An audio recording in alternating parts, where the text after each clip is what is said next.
ইরানের ব্যবস্থা এমনভাবে সাজানো যে খামেনির মৃত্যুর পরেও তা চলবে। ইরানের নতুন নেতৃত্বের সঙ্গে কথা বলতে রাজি ট্রাম্প। ইরানে মার্কিন ইসরায়েল হামলার প্রতিক্রিয়ায় যা বলল উত্তর কোরিয়া। খামেনিকে হত্যা আন্তর্জাতিক আইনের লঙ্ঘন, শাহবাজ শরীফ। ইরানে যুক্তরাষ্ট্র ও ইসরায়েলের হামলার জবাব দেওয়ার ঘোষণা দিয়েছে হিজবুল্লাহ।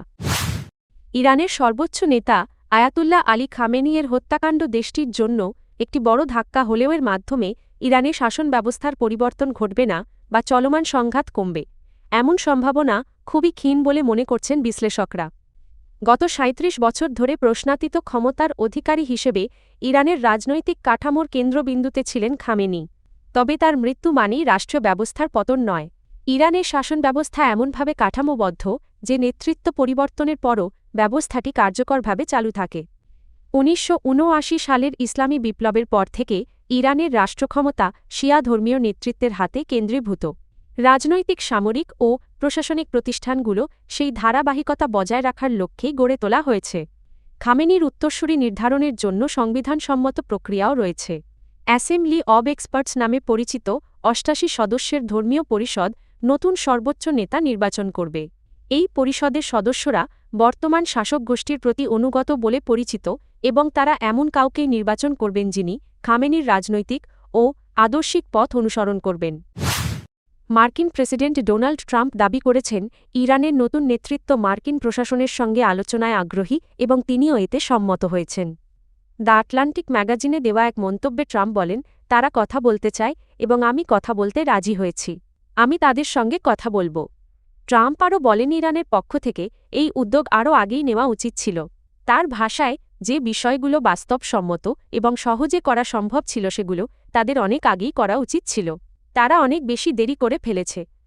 তবে ইরানের নতুন নেতৃত্বের সঙ্গে কবে এবং কিভাবে আলোচনা শুরু হবে সে বিষয়ে কোনো নির্দিষ্ট সময়সূচি বা বিস্তারিত তথ্য দেননি মার্কিন প্রেসিডেন্ট। ইরানের ওপর যুক্তরাষ্ট্র ও ইসরায়েলের যৌথ হামলার কড়া সমালোচনা করেছে উত্তর কোরিয়া। দেশটির পররাষ্ট্র মন্ত্রণালয় এই হামলাকে অবৈধ আগ্রাসন এবং একটি সার্বভৌম রাষ্ট্রের বিরুদ্ধে আন্তর্জাতিক আইনের সুস্পষ্ট লঙ্ঘন বলে অভিহিত করেছে। রাষ্ট্রায়ত্ত সংবাদ মাধ্যম দেওয়া এক বিবৃতিতে পররাষ্ট্র মন্ত্রণালয়ের মুখপাত্র বলেন, ইরানের বিরুদ্ধে যুক্তরাষ্ট্র ও ইসরায়েলের সামরিক পদক্ষেপ জাতীয় সার্বভৌমত্বের সরাসরি লঙ্ঘন এবং কোনো পরিস্থিতিতেই এমন আগ্রাসী যুদ্ধ গ্রহণযোগ্য নয়।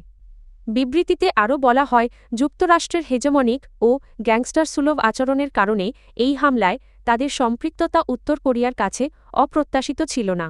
ওয়াশিংটনের পররাষ্ট্রনীতি দীর্ঘদিন ধরেই শক্তি প্রদর্শন ও একতরফা সিদ্ধান্তের ওপর নির্ভরশীল, এমন অভিযোগও করা হয়।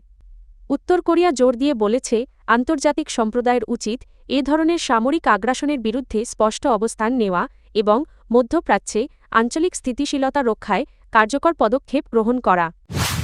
পাকিস্তানের প্রধানমন্ত্রী শাহবাজ শরীফ বলেছেন, ইরানের সর্বোচ্চ নেতা আয়াতুল্লাহ আলী খামেনিকে হত্যা আন্তর্জাতিক আইনের সুস্পষ্ট লঙ্ঘন।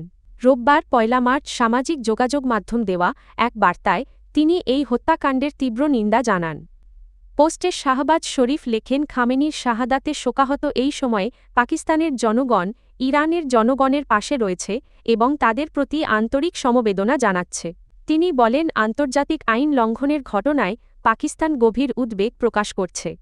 পাকিস্তানের প্রধানমন্ত্রী আরও বলেন, এটি একটি স্বীকৃত আন্তর্জাতিক রীতি, যে কোনো রাষ্ট্রপ্রধান বা সরকার প্রধানকে কখনোই লক্ষ্যবস্তু করা উচিত নয়। তিনি ইরানের সর্বোচ্চ নেতার আত্মার শান্তি কামনা করেন এবং এই অপূরণীয় ক্ষতি সহ্য করার শক্তি দিতে ইরানের জনগণের জন্য সৃষ্টিকর্তার কাছে প্রার্থনা জানান।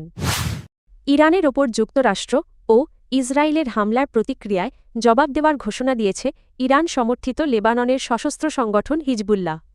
এক বিবৃতিতে সংগঠনটির মহাসচিব নাইম কাসেম বলেন, হিজবুল্লাহ সম্মান ও প্রতিরোধের ক্ষেত্র কখনোই ত্যাগ করবে না। তিনি ইরানের সর্বোচ্চ নেতা আয়াতুল্লাহ আলী খামেনি-এর ওপর যুক্তরাষ্ট্র ও ইসরায়েলের হামলাকে অপরাধের সর্বোচ্চ রূপ হিসেবে উল্লেখ করেন।